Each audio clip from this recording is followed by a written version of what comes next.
मनन और जादुई दर्पण।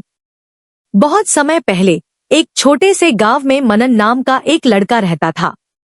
मनन का स्वभाव बहुत शरारती और आलसी था। उसे पढ़ाई से कोई लगाव नहीं था और वह अक्सर दूसरों को परेशान करता था। गांव के लोग उसकी शरारतों से परेशान रहते थे। यहाँ तक कि उसके माता पिता भी उसकी हरकतों से दुखी थे। वे चाहते थे कि मनन कुछ अच्छा करे, लेकिन उसकी बुरी आदतें उसे हर रोज और बिगाड़ती जा रही थी। एक दिन मनन ने गांव के बड़े बुजुर्गों की नसीहतों को नजरअंदाज कर दिया और गहरे जंगल की ओर चला गया। जंगल में चलते चलते उसे एक पुराना जादुई महल दिखा। महल के अंदर एक बड़ा रहस्यमय दर्पण था जो साधारण दिखने के बावजूद कुछ खास था।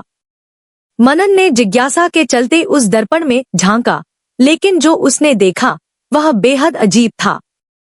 दर्पण के अंदर उसे खुद की एक परछाई दिखाई दी, लेकिन यह परछाई वैसी नहीं थी जैसी वह रोज देखता था।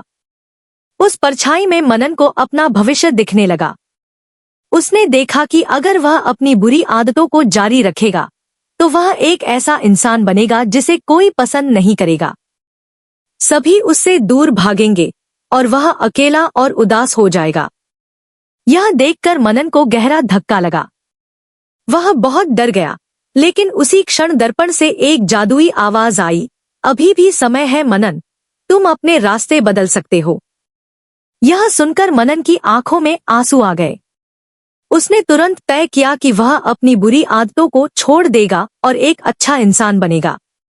महल से बाहर आते ही उसने यह फैसला किया कि वह अपनी शिक्षा पर ध्यान देगा, अपने माता पिता और गांव के बुजुर्गों की इज्जत करेगा और दूसरों की मदद करेगा। कुछ महीनों में मनन ने अपनी मेहनत और सकारात्मक सोच से गांव में एक नई पहचान बना ली। लोग अब उसे प्यार और सम्मान से देखते थे। उसने खुद को यह साबित कर दिया कि जीवन में सही रास्ता चुनने से सब कुछ बदल सकता है। इस तरह एक बदमाश लड़के ने जादुई अनुभव से प्रेरित होकर अपनी पूरी जिंदगी बदल दी और वह सबके लिए एक प्रेरणा बन गया। किसी भी इंसान के लिए बुरी आदतें छोड़कर सही रास्ते पर चलना संभव है, बशर्ते वह खुद में बदलाव लाने का फैसला करे। समय रहते बदलाव करना ही सफलता का असली राज है।